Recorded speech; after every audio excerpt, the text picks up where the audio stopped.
Thanks very much for having me, and it's delightful to be here. Hi, I'm Paul Rose. I'm here at the Royal Geographical Society tonight to host the Earthwatch event, Many Hands, New Knowledge and the Power of Citizen Science. And the two key players in that are Earthwatch scientists. We've got Dr. William Megill and Dr. Chris Newman.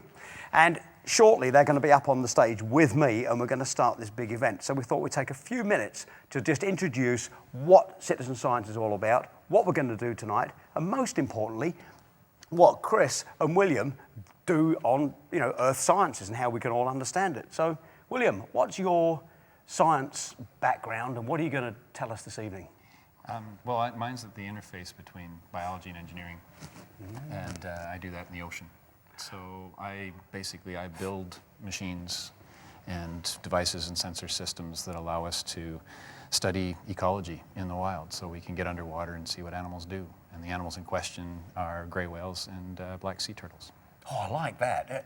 It just feels good, doesn't it? Cross-disciplinary research and things like engineering coming into ocean mammals and how does all that... It's a lovely thing. It kind of captures people's imagination. I'm looking forward to your talk. And Chris, what are you up to this evening? Terrestrial mammals, actually, to complement William's work. Yes. So looking at how the abundance and distribution of mammal populations is really affected by climate change. And we've got studies in Canada, in Nova Scotia, and here in England, over in Oxfordshire. And it's interesting to compare how those different mammal faunas are affected in different ways, from the more disturbed populations that we have here in Europe through to the wilderness of Canada, and looking at how those populations respond to climate change and the problems that that brings. And it seems to me, it sounds really exciting that, it seems to me that like most field science, you need that long-term data set, which is so difficult to fund these days, isn't it? It is. To support it, fund it, make it happen.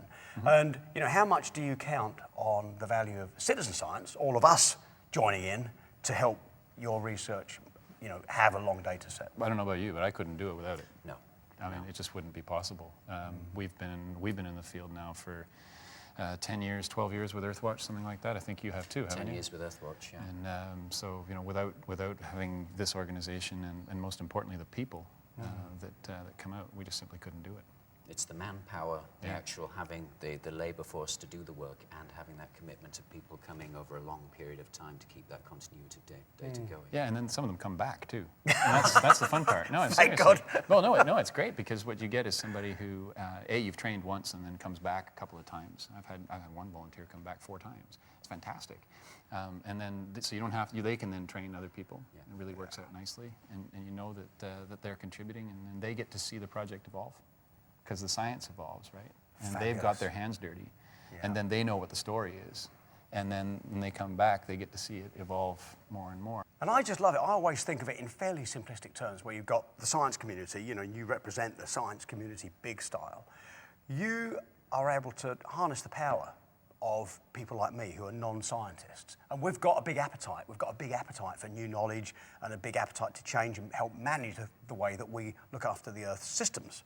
And you kind of tap into that power and that appetite that we all have, which of course makes your science, maybe you shouldn't call it your science, but makes science more effective. What might take you years to develop and get that data set can be done much faster, easier, smoother, more fluid if you've got people involved. But of course, what you just said, William, where you've got people coming back doing it again and again, means it also makes the science easier to communicate.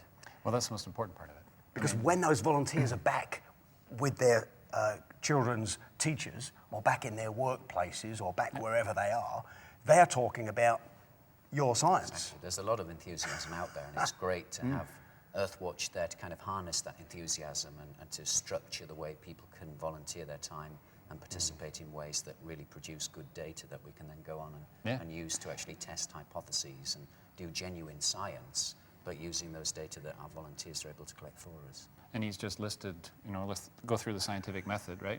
You do your hypothesis, you do your test of it, you get your results. Yeah. And that last piece of the scientific method is you got to communicate it. Yeah. What better way to communicate it than to actually give it to the people directly because they can understand it, they got their hands dirty, they know what's going on, they know how it was collected, then you can gather it together and really get the message out well. It really works well. And they tell their families, and they tell their children, and they tell their friends, and there's a huge knock-on effect. I also feel about it as well as the great, as you say, the great scientific method. You know, something's developed in the lab, or you know, and then becomes a hypothesis, and then got to make it work. And I also feel it's a great example setter for the next generation and our peers. You know, what happened to you last week? Well, you know, I went to the coast and laid around and didn't do very much.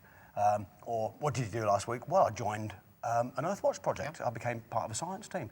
Then what a lovely kind of example setting of high standard setting for the next generation and our peers. Yeah. So it has this wonderful way of bringing energy from lots of different directions. And some of Earthwatch partnerships as well. I mean, there's lots of teacher teams. Teachers come out and they participate, and they'll Skype their classrooms and engage the kids back home. And teen teams coming out as well, who are maybe making decisions about what they want to do at college.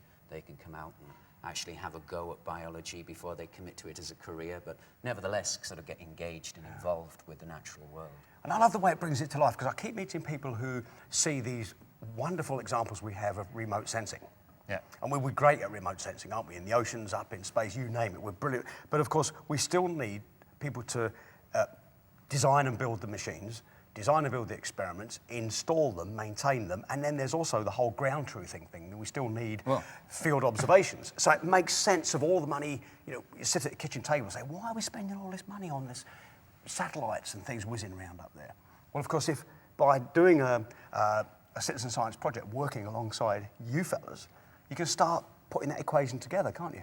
One of the things that I think people really appreciate too when they come out and actually see how it's done is how much effort goes into getting that data point. And you know, you've got a graph, and you show a graph, and it's 10 years worth of work, but that's 600 people's worth of work. You know, trying to get a data point, and then you go to the next one, and so on. And then you do your remote sensing, and one of the hardest parts of remote sensing is knowing your equipment's still there.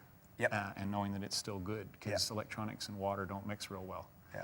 And so, you know, you need somebody to go out and maintain that. And if we had to do that with, you know, having to come up with paid staff to go out there and really do everything, there just wouldn't be enough money to do it. So by having the volunteers come out who can go out there and actually recover the equipment, they can maintain it, they can fix it, they can ensure it's still there, they can maintain a presence around it so that you've got an environment there. And that is almost a really powerful part of it too, isn't it? Where you've got people that are coming to do, you know, to come out and be part of a science team in an area, and they're setting that example you're talking about, and they're being part of a science team, and then the local community will see that that interaction between the scientists and the science visitor, if you like, and then you get the local community involved, and then suddenly you've got buy-in. And particularly in remote areas, but even in populated areas, you get that buy-in, and then you suddenly people are understanding what's going on and why we're doing it. And it's so hard to get that. You know, I work in science communication, and the thing is how to get people speaking about and caring about science issues, global issues, at their kitchen tables. Yeah, you've got to foster that understanding and enthusiasm, haven't you? So you do that with your holiday, you know, and that's what they're talking about. And exactly. They really are talking about it, you know. So. Yeah, I couldn't agree more.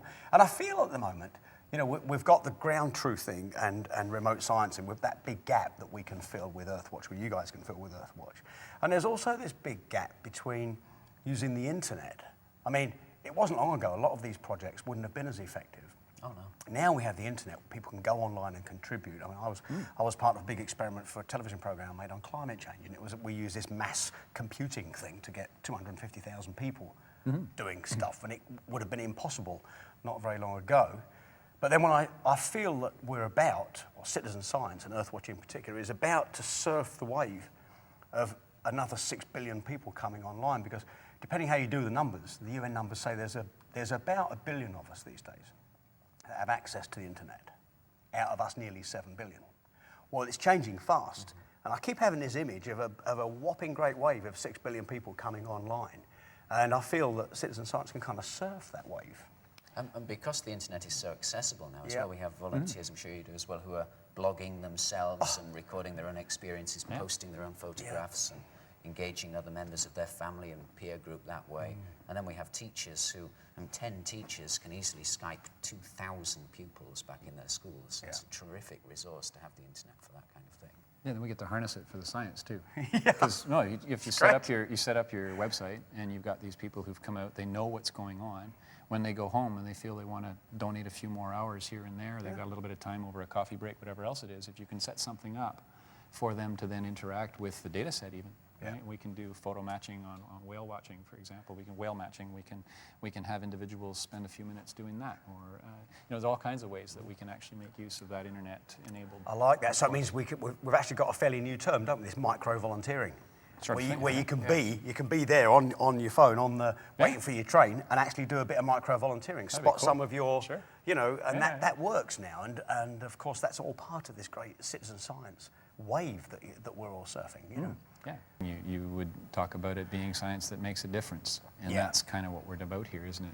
Yeah. It's about taking science and its information, getting that out into the sort of layperson's day-to-day speak. It's about transforming their behavior, transforming the way they do things. It's got to be done right, and we got to make sure we get truth into them. That's something that you've been working on a lot, right? The sort of the whole idea of making sure that the data that they do collect and the way they understand it is going to be. Sometimes it's quite useful. You can cross-validate as well. You can have different data sets collected in different ways. And you can sort of compare the volunteer data set to other sources of data that you've collected, maybe with more professionals, maybe with students, maybe yourself. That's fantastic. And you can actually look and see what percentage accuracy. You can actually give it a precise figure sometimes, so how good they are at finding field signs or identifying things correctly. We do the same thing, and we haven't done that, but on our side, we compare what a human being can do with what a robot can do. Yeah. So we have computer programs that are able to identify stuff, and we've got the volunteers doing the same thing alongside. And you know what? Most of the time, the volunteer is better than a computer. It's just one of those things. Most of the time, the volunteers are as good as a professional in many of the things that we do as well. They don't require a huge amount of skill. They require patience, and they require commitment. They require thoroughness to go through a forest floor and look for droppings and footprints. And it requires a good set of eyes and somebody with commitment. And you don't need to be trained. Particularly, you don't need to be a skilled professional to do that. Anyone who's prepared to give their time can contribute in that way. Seems like an incredibly important point, doesn't it? That someone who decides, right, let's take the family, or my school group, or work group, or on my own, go to join you fellas and your colleagues, and thinking, well, I don't know anything about science, I have no idea. But knowing that at the end of their experience on that expedition, the data they helped collect and the observations they made are all valid, high-quality data. That seems incredibly important. And the skills people accumulate as well. I mean, they can come out, they've never looked for field signs of mammals before, for example. They spend a couple of weeks, they go home, they're walking the dog in the park, and suddenly they discover that there are deer in the park, there are coyotes in the park, there are rabbits in the park, and they can find all of these field signs that they've been walking past for years. So it really does make people start to observe the environment that's around them. Yeah, and communicate that. Well, we've about got to start performing ourselves. Yes. Yeah, absolutely. So we're going to go up on stage, get ready to host about 550 people, and have some fun tonight and communicate the importance of many hands and new knowledge. Citizen science. Great Earthwatch evening at the RGS. Thanks, guys. Thank you.